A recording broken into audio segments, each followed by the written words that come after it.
Hello, ladies and gentlemen. Welcome back to Working Man Ron Doyle.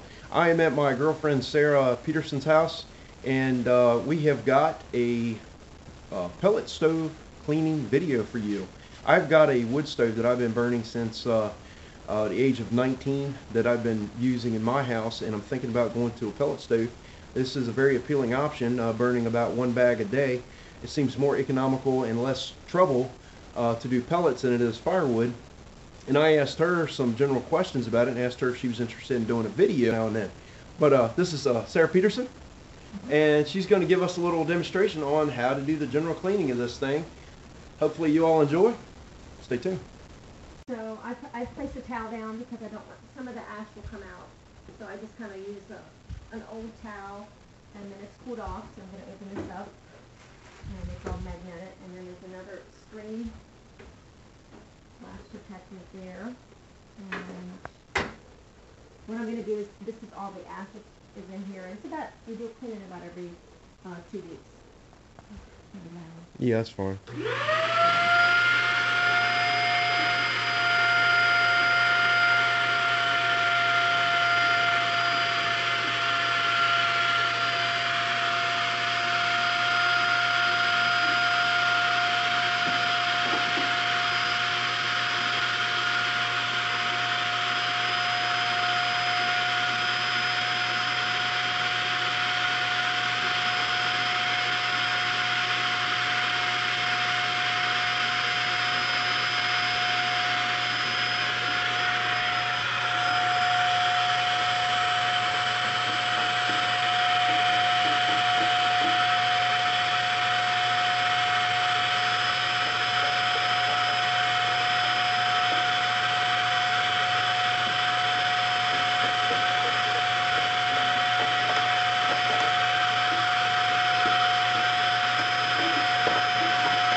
Now what I do is I have a couple old paintbrushes in here that I just used for getting any of this excess ash off. So I'll just kind of brush it down. And if you want to, you can run the vacuum at the same time, so you can collect all the ash while you're doing it.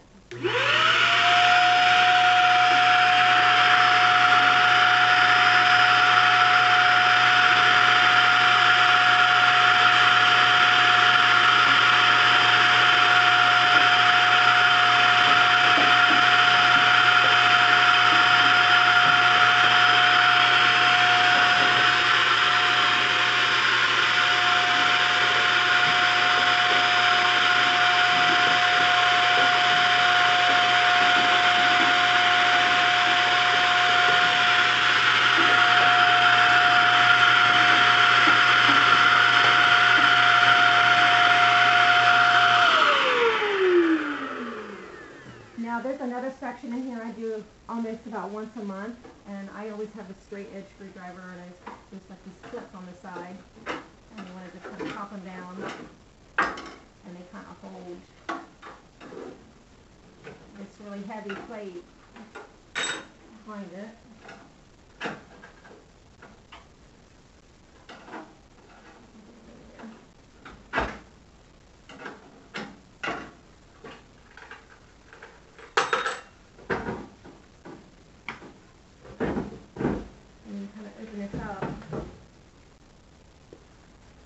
Let me get a close up. If you don't clean this out, you get a little bit, you'll kind of hear it like howling a little bit when this gets clogged, and it won't work as effectively. So I just kind of go in, and I've watched the cleaning people do it enough that just go in here.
I can hear it. It's a little tricky.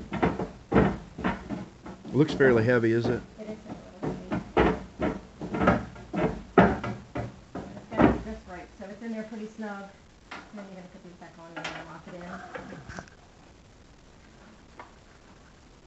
in. The clip? Mm-hmm. It's look like that. What's it look like? Just like this, yeah. Alright, go ahead and put it in. And then I'm just going to angle this in and pull it up. And it should lock it in. Actually, it's not in right. This side's too loose. You see how loose that is? Okay. So that means it's not in right. You should lock it on both sides. You want to make sure that it's snug on both sides. So one side got too much on one side.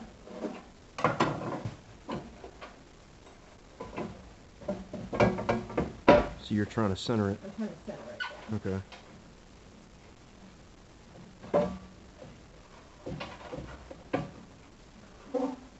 So the pellet stove company that sold you this, which was Survival Products. in Salisbury, Maryland, sold you this. They showed you how to do the initial cleaning. Well, they did, and they've been out a few times to do the cleaning. Sure. We do get it winterized clean at the end of the season, usually around August, and then to prep them for this winter. So they'll come in and do the whole flame cleaning, and they do a little bit more in depth. But this is kind of the maintenance that we do, as we're burning through the winter. And we do white pine. These have low ash. And you can post that. I'll show a picture in the description of what she's burning in this. Now we run the thermostat on ours, so it's nice, and you can change what. Mounted on the wall directly over there. Yeah, so that you can, whatever you're burning, you can change on the thermostat as well to have what kind of pellets that you're burning. This was a recommendation from our guy that cleans, said it's had less ash, so that's what we're using, which is, I believe it's American white pine. Okay. So, and then I'm gonna finish backing this part out, and then I'm gonna show you how to clean the door.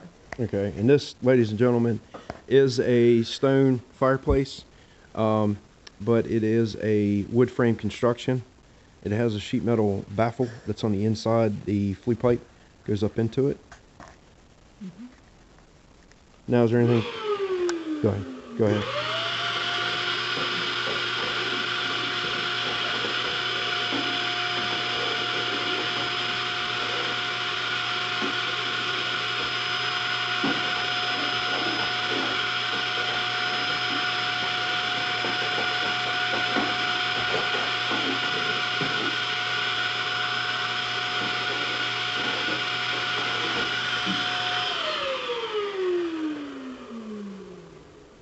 When I get done is I always stuff this because I'm done with it. If not, you get ash on the floor. So I just kind of put that in there. It's a good idea. Yeah, and then I just put that to the side. And then what has been recommended by the gentleman that helps me once a year cleaning, he recommended that I got a degreaser. It really gets off the soot really well, and I don't have to. What type are you using? So we're just using a cleaner degreaser. Oh, crud cutter. So let me Okay. just grab some paper towels from here. Okay. All right. All right, she's going to do the general cleaning of the glass. And I'm using a degreaser. I'm just kind of spreading at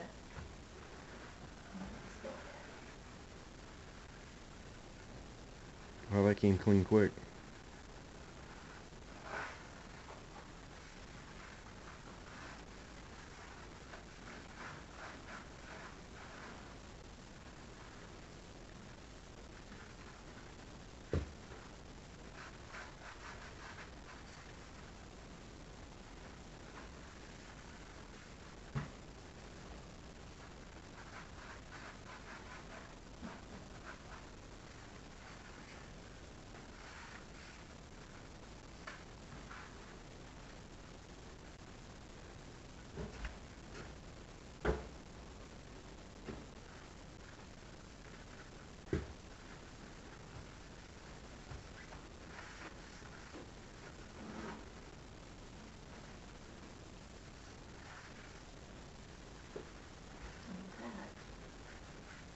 And that piece doesn't have glass in it, right? No.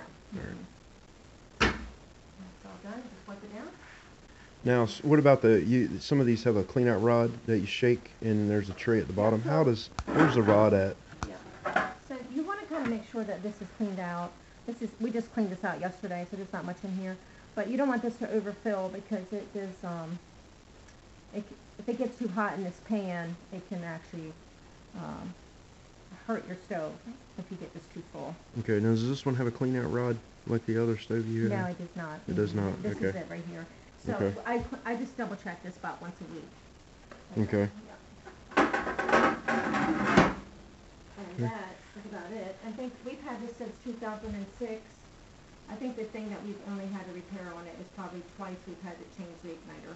What do the igniters cost you, roughly? About 150. 150 bucks. And Easy to put in? Yeah. Okay.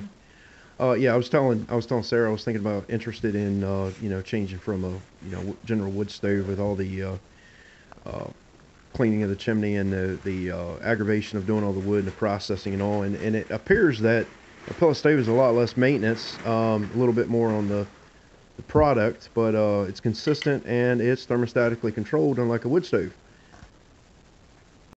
Well, ladies and gentlemen, this concludes the cleaning of the pellet stove. She did make me aware that one of the things that she'd gotten with the pellet stove was an adapter that she can hook a car battery to the pellet stove if the power is out, and it will keep power to the igniter and it will keep power to the auger so that this stove will function in a power outage. I'll give you a little shot of what that looks like. She just turned the thermostat up so that it is calling for heat. I will give you a screenshot of this thing in operation, and all of the top of this is pretty much cast iron. It's pretty heavy. It is a Quadra-Fire on the lid, and she told me, what does it hold, Sarah? One bag or two? It'll hold 2 bags. It'll hold 2 40-pound bags? Yeah, I would say pretty darn close. Pretty close to 80 pounds of pellets. So let me let this thing fire up, and I'll show you all what this Quadra-Fire pellet stove does and looks like. Alright, the thermostat is on, so it's calling for heat, and as you can see, the pellets are dropping to the fire pot right here. I don't want to give you a full 5 minutes of this. This would be very boring, so I'll give it to you in increments of the process. Stay tuned. And just like that, that was less than 5 minutes. Hope you all like the video presentation of the general cleaning of a Quadra-Fire pellet stove. If y'all liked the video, consider subscribing to my channel for future videos and crushing that like button. Greatly appreciate it. Y'all have a wonderful and blessed day.